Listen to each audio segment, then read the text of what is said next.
Hello dear students of class 12th। हम लोगों का कल एंटीजन कंप्लीट हो गया था।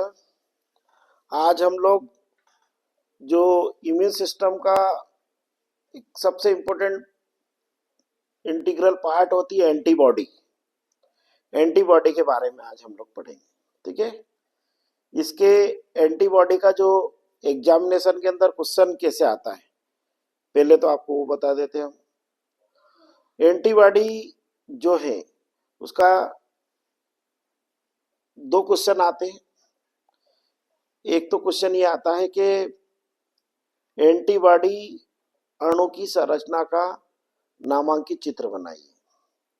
Draw a labelled diagram of structure of antibody molecule. ठीक है, इसके अलावा कभी कभी 2 नंबर में क्वेश्चन आ जाता है प्रतिरक्षी प्रोटीन या एंटीबॉडी क्या है। ठीक है, एक ये क्वेश्चन हो गया। इसके अलावा 1 वर्ड में क्वेश्चन ऐसे आता है कि एंटीबॉडी का उत्पादन कौन सी सेल्स करती है। हमारे शरीर में 2 लिम्फोसाइट सेल होती है, टी सेल और बी सेल, तो उनमें से कौन सी सेल एंटीबॉडी का प्रोडक्शन करती है। इसके अलावा मैंने आपको पहले भी बताया था कि जो एंटीबॉडी होती है उनको इम्यूनोग्लोबुलिन प्रोटीन्स भी कहते हैं। और ये इम्यूनोग्लोबुलिन प्रोटीन्स जो रहते हैं, जो हमारे ब्लड में रहते हैं, 5 टाइप के इम्यूनोग्लोबुलिन प्रोटीन हमारे ब्लड में प्रेजेंट होते हैं। आईजीजी, आईजीए, आईजीएम, आईजीई और आईजीटी, 5 टाइप के हो गए। तो एक क्वेश्चन भी आ जाता है कि ऑब्जेक्टिव टाइप का आता है कि निम्न में से कौन सा इम्यूनोग्लोबुलिन प्रोटीन या प्रतिरक्षी प्रोटीन हमारे रक्त में सबसे अधिक या सर्वाधिक प्रतिशत मात्रा में पाया जाता है। अब इन 5 में से आपके 4 ऑप्शन रहेंगे। 4 ऑप्शन 5 में से कोई से भी हो सकते हैं, तो इसका राइट आंसर होगा इम्यूनोग्लोबुलिन जी। ठीक है, ऐसे इसके छोटे छोटे क्वेश्चंस परीक्षा के अंदर बड़े क्वेश्चन आते हैं।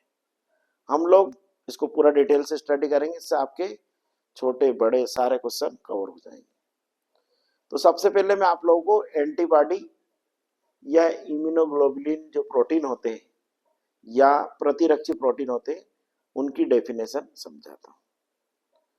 सबसे पहले 2 साइंटिस्ट थे, एक एडलमैन और एक पोर्टर। इन्होंने बेस जोन्स प्रोटीन की स्टडी करते हुए एंटीबॉडी मॉलिक्यूल की स्ट्रक्चर को समझाया और उन्होंने इस टाइप से इनको डिफाइन किया कि वह प्रोटीन अणु जो हमारे शरीर में किसी एंटीजन की अनुक्रिया फलस्वरूप बनते हैं या संश्लेषित होते हैं या उनका स्त्रावण होता है, उन प्रोटीन्स को इम्यूनोग्लोबुलिन प्रोटीन्स या एंटीबॉडी कहते हैं। ठीक है, एक बार डबल से रिसाइट करता हूं मैं डेफिनेशन। वह प्रोटीन जो हमारे शरीर में एंटीजन के प्रविष्ट होने पर प्रतिरक्षी अनुक्रिया फलस्वरूप उत्पन्न होते हैं, उन्हें एंटीबॉडी या इम्यूनोग्लोबुलिन प्रोटीन्स कहते हैं। इंग्लिश में क्या डेफिनेशन हो जाएगी? The protein molecules which are produced in our body in response to an antigen which enters or comes in contact with our body as a immune response। Antibody molecule की structure को Edelman और porter जो scientist थे उन्होंने सबसे पहले बताया। उन्होंने बताया कि जो हमारा ब्लड होता है, हमारे ब्लड में अभी मैंने आपको बताया 5 टाइप के इम्यूनोग्लोबुलिन प्रोटीन्स या एंटीबॉडी मॉलिक्यूल्स प्रेजेंट होते हैं, पर पांचों ही टाइप की, पांचों के फंक्शन अलग है, पांचों की केमिकल कंपोजिशन अलग है, पांचों का परसेंटेज अमाउंट अलग अलग है, वेरिएबिलिटी है, बट एक टिपिकल स्ट्रक्चर, मतलब एक प्रारूपी संरचना जो एक एंटीबॉडी मॉलिक्यूल की होती है, वो की वही स्ट्रक्चर लगभग इन पांचों में पाई जाती है। तो प्रत्येक एंटीबॉडी जो मॉलिक्यूल होता है उसमें टोटल 4 चेन होती है जो 2 टाइप की होती है। 2 भारी श्रृंखला होती है, मतलब हेवी चेन, इनका जो मॉलिक्यूलर वेट होता है मोर देन 50,000 होता है, और ये 450 अमीनो एसिड से मिलकर बनी होती है। मतलब क्या है हेवी चेन का कंपोजिशन, कि इनका मॉलिक्यूलर वेट, मतलब इनका अणुभार लगभग 50,000 या 50,000 से अधिक होता है, और ये 450 एमिनो एसिड से मिलकर बनी होती है। फिर 2 होती है आपकी हल्की श्रृंखला या लाइट चेन।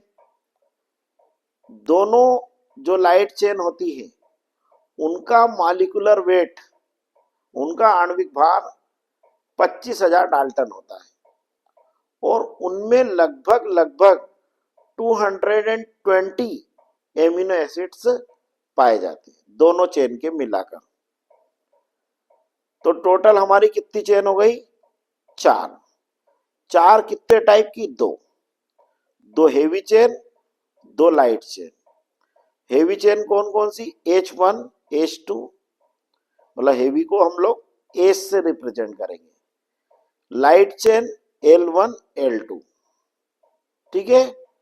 अब जो एंटीबॉडी की स्ट्रक्चर होती है वो स्ट्रक्चर अंग्रेजी के लेटर Y जैसी होती है। अंग्रेजी का लेटर जो हम लोग Y बनाते हैं उसके जैसी स्ट्रक्चर एंटीबॉडी मॉलिक्यूल की होती है। दोनों हेवी चेन आपस में डाइसल्फाइड बॉन्ड से जुड़ी रहती है, और प्रत्येक हेवी चेन दूसरी लाइट चेन से डाइसल्फाइड बॉन्ड से जुड़ी रहती है। मतलब दोनों हेवी चेन भी डाइसल्फाइड बॉन्ड से जुड़ेगी, और दोनों हेवी चेन दोनों लाइट चेन से भी डाइसल्फाइड बॉन्ड से जुड़ी थी। ये भी 12th की बोर्ड की एग्जामिनेशन के अंदर क्वेश्चन पूछ चुके हैं। ऐसा क्वेश्चन आया था कि एंटीबॉडी अणु में जो भारी और हल्की श्रृंखलाएं रहती है वो कौन से बंध से जुड़ी होती है? मतलब इन antibody molecule heavy and light chain bind together with each other by which type of bond? तो इसका राइट आंसर होगा डाइसल्फाइड बॉन्ड। ठीक है, ये आपकी स्ट्रक्चर हो गई। अभी स्ट्रक्चर को मैं आपको और डिटेल से समझाऊंगा।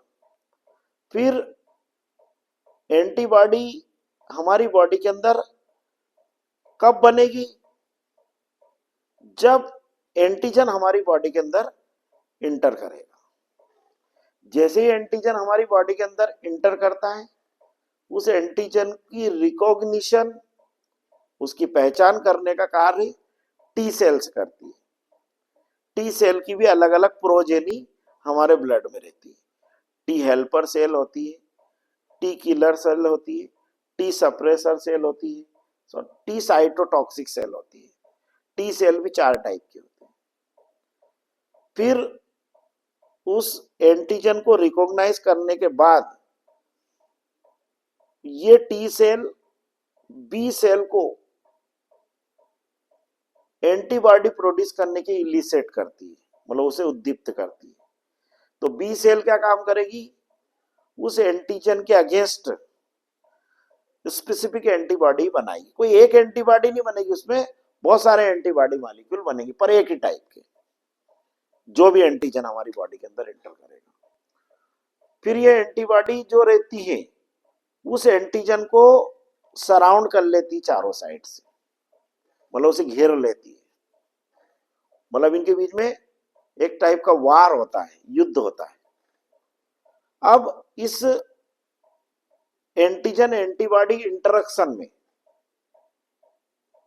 दो ही रिजल्ट पॉसिबल है, या तो antigen is so such powerful that it will destroy the antibody, or either antibody will destroy the antigen।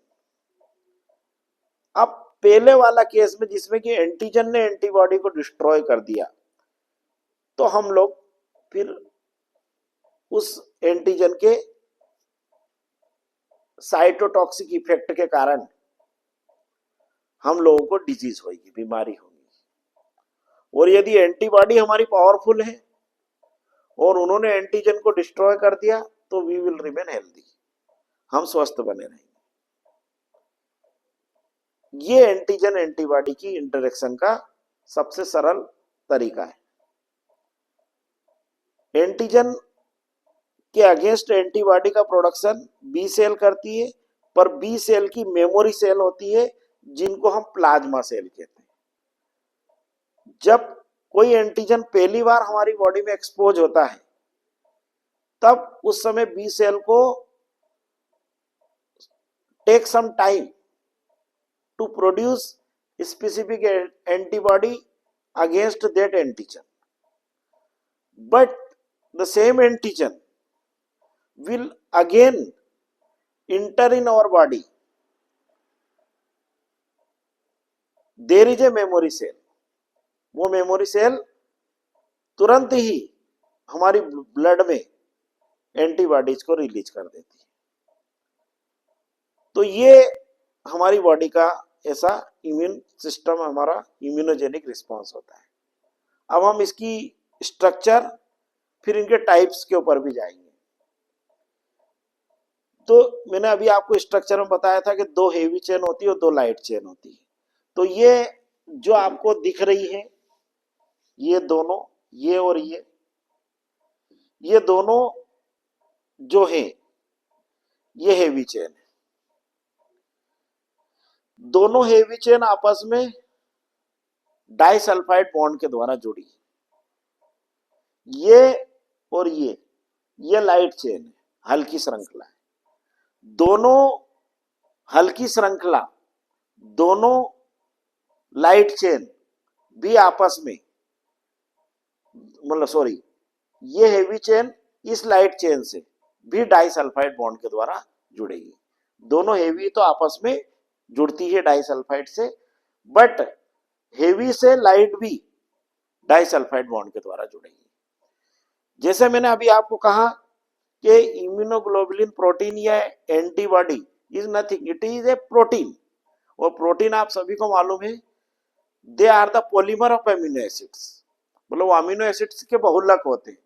और अमीनो एसिड के अंदर दो फंक्शनल ग्रुप होते हैं, एक कार्बोक्सिलिक ग्रुप होता है और एक अमीनो ग्रुप होता है।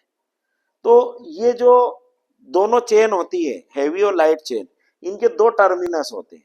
एक होता है एन टर्मिनस या अमीनो सिरा, एक होता है कार्बोक्सिलिक एंड या कार्बोक्सिलिक टर्मिनस, जिसको एमिनो जो एन एंड है इसको हम लोग NH2 प्लस से रिप्रेजेंट करते हैं और इसको COO माइनस से रिप्रेजेंट करते हैं।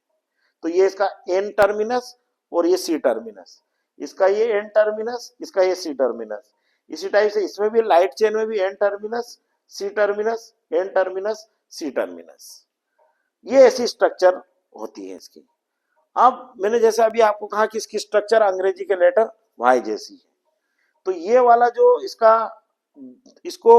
इसकी स्ट्रक्चर इसको दो डोमेन में कन्वर्ट कर देती है। एक डोमेन होता है इसका जिससे ये एंटीजन से बाइंड होती है, तो इस डोमेन को जो कि एन एंड की ओर होता है, इसको बोलते हैं हम एंटीजन बाइंडिंग डोमेन।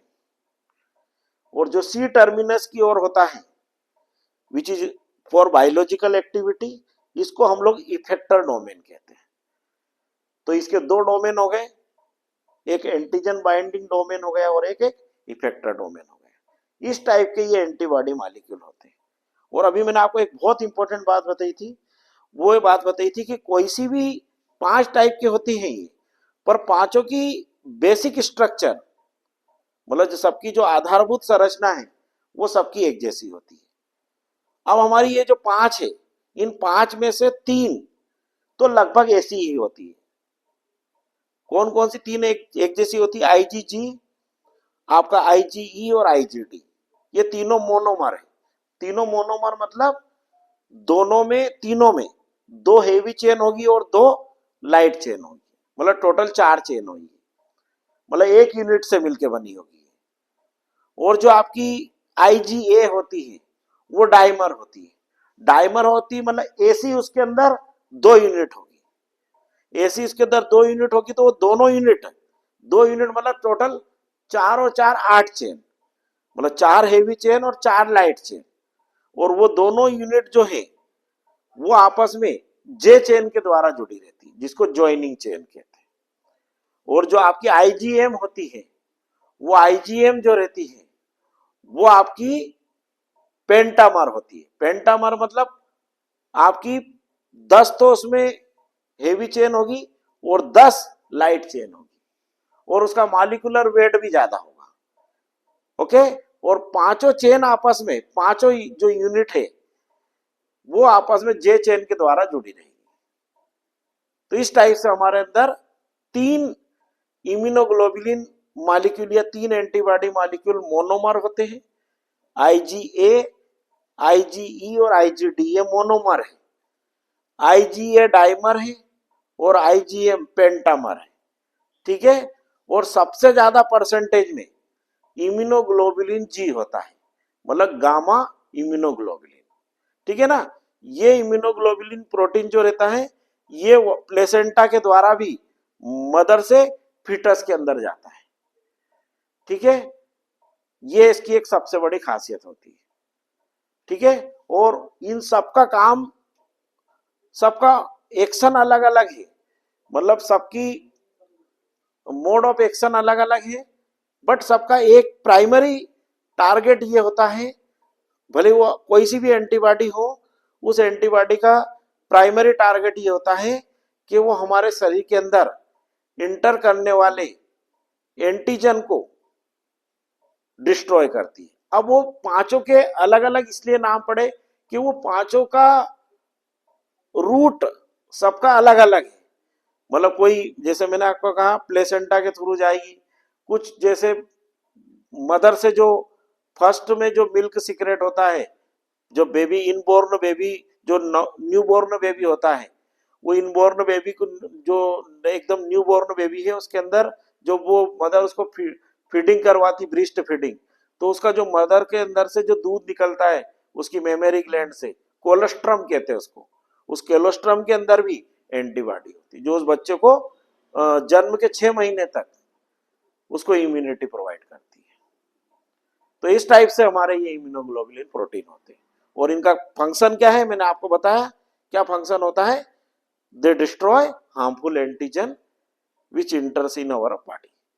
और इनके हिंदी मीडियम वाले बच्चे 3 नाम याद रखेंगे, प्रतिरक्षी प्रोटीन, एंटीबॉडी और इम्यूनोग्लोबुलिन प्रोटीन। तीनों टाइप से पूछ सकते हैं, ये ध्यान रखना। और इंग्लिश मीडियम वाले बच्चों को एंटीबॉडी या इम्यूनोग्लोबुलिन प्रोटीन्स के रूप में इनको याद करना। ये स्ट्रक्चर का डायग्राम परीक्षा के अंदर बहुत बार पूछा जा चुका है, और ये डायग्राम बहुत सिंपलेस्ट फॉर्म में आप ऐसा बनाएंगे आपको पूरे नंबर मिलेंगे।